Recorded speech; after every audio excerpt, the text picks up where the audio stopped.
ओम शांति, ओम शांति, ओम शांति। आज 7/7/2026 प्रातः मुरली ओम शांति बाप दादा। सुनते हैं बाबा के मीठे मीठे मधुर वाक्य। ओम शांति। Good morning. बाबा ने कहा, मीठे बच्चे। जी बाबा, तुम्हें तो नशा होना चाहिए ना कि हमारा बाबा आया है। बाबा कहते, मीठे बच्चे, तुम्हें तो नशा होना चाहिए ना कि हमारा बाबा आया है और हमें विश्व का मालिक बनाने। ये छोटी बात नहीं है, बहुत बड़ी बात है। विश्व का मालिक बनाने के लिए हमारा बाबा आया है और नशा होना चाहिए, क्योंकि हम उनके सम्मुख बैठे हैं। प्रश्न है, कर्मों की गुह गति को जानने वाला कौन सा पुरुषार्थ अवश्य करेंगे? कर्मों की, बाबा ने कहा, कर्मों की गुह गति को जानने के लिए कौन सा पुरुषार्थ तुम बच्चे करोगे? उसमें उत्तर में बाबा ने कहा, याद में रहने का।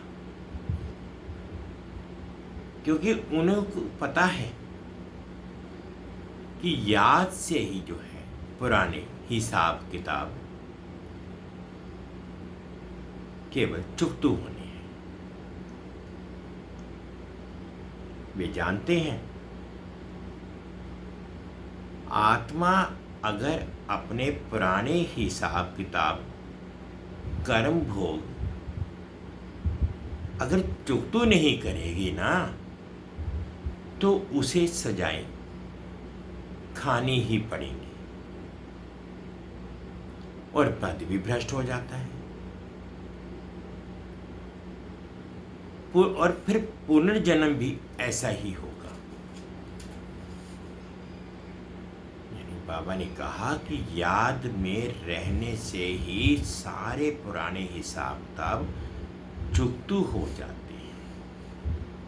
अगर याद में नहीं रहेंगे तो पुराने हिसाब किताब भी चुकतू नहीं होते। अगर नहीं होंगे तो अगला जन्म भी उनका, यानी कि पुनर्जन्म भी फिर वैसा ही होगा। ओम शांति। बच्चों को अपार खुशी का पारा चढ़ता है जब देखते हो कि बाप दादा सम्मुख आए हैं और वह भी बच्चे जानते हैं कि 5000 वर्ष के बाद फिर से शिव बाबा ब्रह्मा तन में आया हुआ है। क्या करने आए हैं? बच्चों को ये नशा चढ़ा हुआ है। सब बच्चे जानते हैं कि स्वर्ग का मालिक बनाने बाप आया हुआ है। हमको लायक बना रहे हैं और सब बच्चे जानते हैं कि हमको तमो प्रधान से सतो प्रधान बनने की युक्तियां बार बार बाबा बता रहे हैं। युक्ति है तो बहुत सहज, बिल्कुल सहज याद बच्चों को सिखलाते हैं। अज्ञान काल में बाप को बच्चा होता है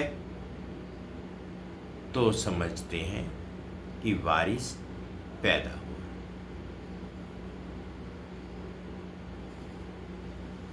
हमारा वारिस पैदा हुआ। तुम जानते हो इस समय बाप आकर हम बच्चों को एडॉप्ट करते हैं। यूं तो तुम सब शिव बाबा के बच्चे हो, परंतु बाबा अपना कैसे बनाए जो हमको सुना सकें और हम उनसे सुन सकें। शिव बाबा इस ब्रह्मा तन से कहते हैं कि मैं तुम्हारा बाप हूं, तुमको स्वर्ग का मालिक बनाता हूं, सिर्फ तुम्हारी आत्मा जो पतित है वह ना मुक्ति में ना जीवन मुक्ति धाम में जा सकती है। तुम सब एक बाप के बच्चे हो। सबको बाप की मिल्कियत लेनी है। ढेर के ढेर बच्चे हैं, वृद्धि होती रहती है, एडॉप्ट करते जाते हैं। हे आत्माएं, अब तुम मेरी संतान हो। अपने को रूह समझो। हमको बाबा मिला है जिसको आधा कल्प याद करते थे। ये कभी भूलो मत। आधा कल्प आत्मा इस शरीर द्वारा याद करती है। हे पतित पावन, हे दुखहर्ता, सुख करता, क्योंकि रावण राज्य है ना। भल जो अभी समझते हैं कि हम बहुत सुखी हैं, हमको इतने पदम हैं, इतने मिल्स हैं, कारखाने आदि हैं, ये सब तो अल्पकाल के लिए हैं। अंत में तो बहुत त्राही त्राही करने लग पड़ेंगे। दुख के पहाड़ गिरेंगे। इतनी सारी मिल्कियत सेकंड में खलास हो जाएगी। बाप से तुमको सेकंड में वर्षा मिलता है। कहते हैं तुमको सेकंड में स्वर्ग की बादशाही देता हूं। ये पुरानी दुनिया खत्म हो जानी है। लड़ाइयां लगेंगी, नेचुरल कैलमिटीज भी होगी। सफाई तो चाहिए ना। तुम्हारी आत्मा भी अब पवित्र बन रही है। बाप दादा दोनों समझ सकते हैं कि बच्चे कितनी मेहनत करते हैं। बाप से वर्षा पाने की मेहनत बिल्कुल थोड़ी देते हैं। अपने को आत्मा समझ, बस बाप को याद करो। वह रूहानी बाप है, निराकार। हम आत्माएं उनको बुलाते हैं ना। बाप कहते हैं तुम्हारी आत्मा जो पतित है वो पावन कैसे बने। पतित पावन तो एक बाप है ना। पानी की नदियां पतित पावन हैं तो झट से गोता खाएं, गोता खाकर चले आना चाहिए। गंगा स्नान तो बहुत करते हैं, फिर भी पतित क्यों है। रात दिन यही धुन लगाते हैं, पतित पावन सीताराम। अर्थात सब जो भक्तियां हैं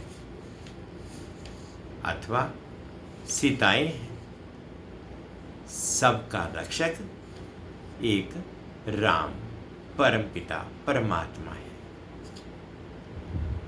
पतित पावन पतियों का पति भी वही है। वे जब आए तब आकर पावन बनाए। तो बाप कहते हैं मेरी मीठी श्रीमत पर तुमको चलना है और किसकी मत पर ना चलो। वे तो समझते हैं कि भक्ति से भगवान मिलेगा। जबकि भक्ति से भगवान मिलेगा तो ऐसे क्यों कहते हैं कि भक्तों की रक्षा करने आएगा। भक्तों पर क्या आपदा पड़ी है जो रक्षा करेगा। रक्षा तो तब की जाती है ना जब सब कुछ आपदा होती है। बाप कहते हैं तुमने कितना दुर्गति को पाया है। ये है रौरव नरक। सब दुखी रोगी हैं।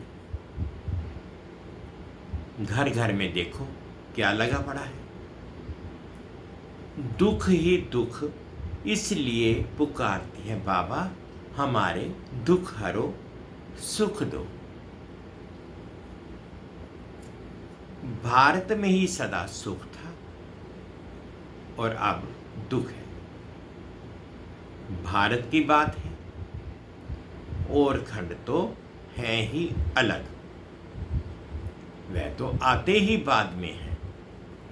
कोई 60 जन्म, कोई इनसे भी कम जन्म लेते हैं।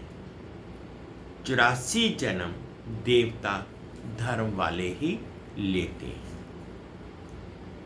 तो इस हिसाब से आधा कल्प के बाद जो आएंगे उनको 84 से आधे जन्म लेने पड़ेंगे।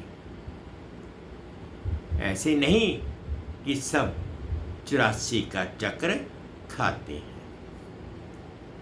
मनुष्यों को तो जो आता है सो बोल देते हैं। अब तुम बच्चे बाप द्वारा अविनाशी ज्ञान रत्नों की झोली भर रहे हो। रत्न तो बहुत वैल्यूएबल है। बाप समझाते भी बहुत सहज है। बाप कहते हैं तुम बुलाते आए हो हे पतित पावन, आकर हमें पावन बनाओ जो बाप आए हैं। अब तुम समझते हो हम पावन बनेंगे तो स्वर्ग के मालिक बनेंगे। श्री बाबा हमको पत्थर बुद्धि से पारस बुद्धि, पत्थर नाथ से पारस नाथ बनाने आए हैं। भक्ति मार्ग के चित्र सब पत्थरों के बने हुए हैं, पत्थरों से माथा मारते हैं। बाप कहते हैं तुम भल कितनी भी मेहनत करो, फायदा कुछ नहीं होना है। आगे तो तुम बलि चढ़ते थे, फिर भी क्या फायदा हुआ? करके देवी का दीदार होगा, फिर जैसे के तैसे। पतित पावन बाप आते हैं एक बार संगम पर। सतयुग में तो भक्ति मार्ग की बातें होती ही नहीं। बाप तो कहते नहीं कि गला काटो, ये करो। भक्ति मार्ग में तो अनेक प्रकार से क्या क्या करते हैं। आगे देवियों पर मनुष्यों की बलि चढ़ाते थे। बाप कहते हैं तुम सुधरे ले थे तो देवता थे, अब कितने पत्थर बुद्धि बन पड़े। तुमको स्वर्ग की बादशाही दी, कितने सोने हीरे जवाहरातों के महल थे, अथाह धन था, वे क्या किया? अब तुम कितने दुखी हो पड़े हो। तुम असुल देवी देवता धर्म के थे ना, अब सिर्फ तुम रजो तमो में आए। तुम तो देवता धर्म के थे, फिर अपने को हिंदू क्यों कहलाते? और सर्व धर्म वाले अपने अपने धर्म को ही मानते हैं। धर्म तो एक ही होता है ना। मुसलमानों का मुस्लिम धर्म, क्रिश्चियन का क्रिश्चियन धर्म चला आता है। तुमको क्या हुआ? तुम बहुत सुखी, पवित्र, संपूर्ण निर्विकारी थे, अभी कितने विकारी बन पड़े, किसको पता ही नहीं। बरोबर हम संपूर्ण निर्विकारी थे, फिर संपूर्ण विकारी कैसे बने? 84 जन्म लेते सतों से तमो बने। अब बिल्कुल ही तमो प्रधान था, पतित है। सतयुग में कलयुग जरूर आना है, सतयुग से कलयुग जरूर आना है। सब धर्मों को सतो रजो तमो में आना ही है, वृद्धि को पाना है। तुम भी झाड़ में हो ना, झाड़ में देखो अंत में ब्रह्मा खड़ा है। झाड़ के ऊपर चोटी में ब्रह्मा ही 84 जन्म ले जाकर अंत में खड़ा है। तुम भी जो नीचे ब्राह्मण बैठे हो, वही फिर अंत में पतित शूद्र बने हो, फिर नीचे राजयोग सीख रहे हो। तुम भी शूद्र थे, अब ब्राह्मण बने हो। ये बड़ी समझने की बातें हैं। अभी झाड़ में बहुत अच्छी समझानी है। अभी तुम राजयोग की तपस्या कर रहे हो, तुम्हारा ही यादगार खड़ा है। ये चैतन्य देलवाड़ा मंदिर वो है जड़। सतयुग में ये नहीं था। इस समय तुम अपना यादगार देखते हो। तुम प्रैक्टिकल में सच्चे सच्चे देलवाड़ा मंदिर में चैतन्य में बैठे हो। स्वर्ग की स्थापना हो रही है, फिर स्वर्ग में आएंगे तो ये मंदिर आदि कुछ होंगे नहीं। ये मम्मा बाबा हम बच्चे बैठे हैं। हूबहू ये तुम्हारा मंदिर है, नाम ही रखा है मधुबन,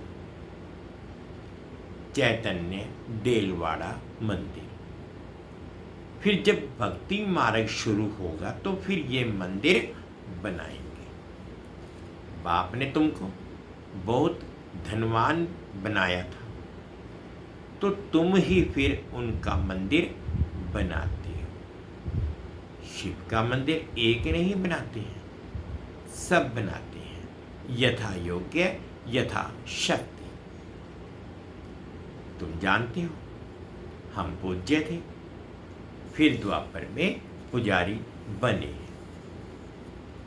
शिव बाबा जो इतना साहूकार बनाते हैं, भक्ति में फिर तुम ही उनका मंदिर बनाएंगे। इन बातों को अभी तुम ही जानते हो, तो अब पुरुषार्थ कर फिर राजाओं का राजा बनना चाहिए। सतयुग में कहा जाता है महाराजाएं, त्रेता में कहा जाता है राजा। फिर दुनिया पतित बनती है तो महाराजाएं भी पतित, राजाएं भी पतित होती हैं। वह निर्विकारी महाराजाओं का मंदिर बनाकर पूजते हैं। पहले पहले शिव का मंदिर बनाते हैं, फिर देवताओं का बनाते हैं, खुद ही मंदिर बनाकर पूजते हैं। 84 जन्म तो भोगते हैं ना। आधा कल्प तुम पूज्य, फिर आधा कल्प पुजारी बनते हो। मनुष्य फिर समझते हैं भगवान आपे ही पूज्य, आपे ही पुजारी है। सब कुछ आपे ही देते हैं, आपे ही छीन लेते हैं। अच्छा, जबकि उसने दिया और लिया, फिर तुमको क्यों चिंता लगती है? तुम तो ट्रस्टी हो गए ना, फिर रोने की क्या दरकार है? अब बाप बेट आत्माओं को समझाते हैं। अब तुम आत्म अभिमानी बनते हो केवल नंबरवार। कोई तो बिल्कुल बाप को याद करते ही नहीं, देही अभिमानी रहते ही नहीं। यहाँ कितना समझाया जाता है, अरे तुम आत्मा हो, परमात्मा तुमको पढ़ाते हैं। आत्मा में ही संस्कार रहते हैं, आत्मा ही बैरिस्टर आदि बनती है, आत्मा मैजिस्ट्रेट बनती है। कल क्या बनेंगे? अगर आत्मा बाप को अच्छी रीति याद करती रहेगी तो फिर अमरलोक में जाकर जन्म लेगी। मृत्युलोक में फिर दूसरा जन्म नहीं लेंगे। अगर कुछ हिसाब किताब रहा हुआ होगा तो फिर तो सजा खानी पड़ेगी और मृत्युलोक में फिर से जन्म लेना पड़ेगा। कर्म भोग भोग कर चुकतू करना होगा, फिर ऊंच पद नहीं मिलेगा। ये कर्मों की गुह गति बाप बच्चों को ही बैठ समझाते हैं, ये भी बच्चे जानते हैं। सतयुग है सतो प्रधान, हर चीज वहां सतो प्रधान होती है। कहते हैं कृष्ण गौ संभालते थे, राजाएं गौ संभालते हैं क्या? ऐसी बात तो हो नहीं सकती। ये दिखाते हैं सतयुग में गौएं भी तो बड़ी फर्स्ट क्लास होती हैं, उनको कामधेनु कहा जाता है। जगत अम्बा सरस्वती भी कामधेनु है। 21 जन्म लिए सबकी मनोकामनाएं पूरी करती है। तुम भी कामधेनु हो, वही नाम फिर गौ पर रख दिया है जो बहुत दूध देती है। राजाओं के घर में बड़ी फर्स्ट क्लास गायें होती है, जबकि यहाँ भी राजाओं के पास ऐसी अच्छी अच्छी हैं तो स्वर्ग में भी कैसी सुंदर हो। वहाँ कोई बांस या बदबू आदि बिल्कुल नहीं होती। अब बाप बच्चों को कहते हैं कि मैं आया हूँ और तुमको गुलगुल बनाकर के साथ ले जाऊंगा। मुझे बुलाते ही हैं पतित पावन, आओ। पतित दुनिया, पति शरीर में आओ। ये है पतित, वह है पावन फरिश्ता। भेंट दिखलाते हैं। तुम भी पति से ऐसा पावन फरिश्ता बनेंगे। सतयुगी देवताओं को डीटी कहते हैं।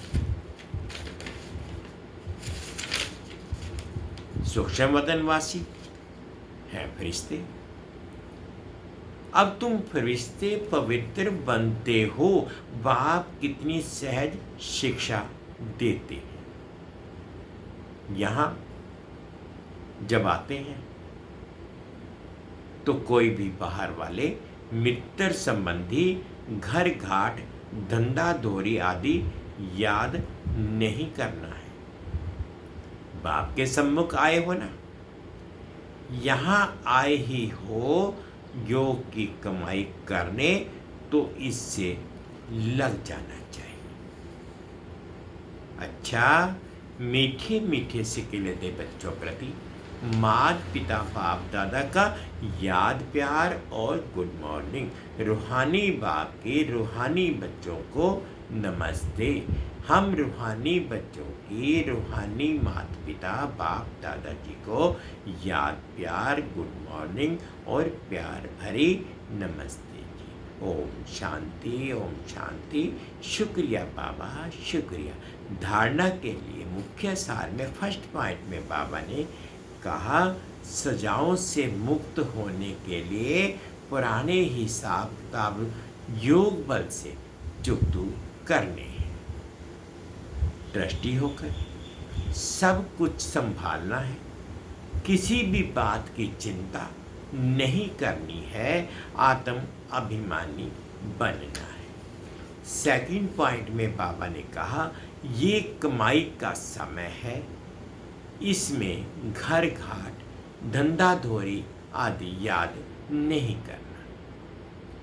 फरिश्ता बनने के लिए एक बाप की याद में ही रहने का पूरा पूरा पुरुषार्थ करना है। आज बाबा ने मीठा मीठा वरदान दिया, अनुभव करेंगे। याद की सर्च लाइट द्वारा वायुमंडल बनाने वाले विजयी रतन भव। याद की सर्च लाइट द्वारा वायुमंडल बनाने वाले विजयी रतन भव। सर्विसेबल आत्माओं के मस्तक पर विजय का तिलक लगा हुआ है। लेकिन जिस स्थान की सर्विस करनी है उस स्थान पर पहले से ही सर्च लाइट की रोशनी डालनी चाहिए। याद की सर्च लाइट से ऐसा वायुमंडल बन जाएगा जो अनेक आत्माएं सहज समीप आ जाएंगी। फिर कम समय में सफलता 1000 गुना होगी। इसके लिए दृढ़ संकल्प करो कि हम विजयी रत्न हैं, तो हर कर्म में विजयी समाई हुई है। स्लोगन है, जो सेवा स्वयं को व दूसरे को डिस्टर्ब करे वो सेवा सेवा नहीं बोझ है। जो सेवा स्वयं को व दूसरे को डिस्टर्ब करे वो सेवा सेवा नहीं बोझ है। ये अव्यक्त इशारे ज्वाला स्वरूप स्थिति में रह शक्तिशाली याद का अनुभव कर।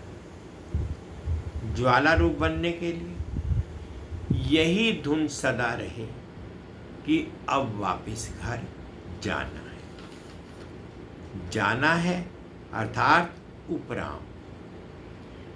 जब अपने निराकारी घर जाना है तो वैसा अपना वेश बनाना है, तो जाना है और सबको वापस ले जाना है।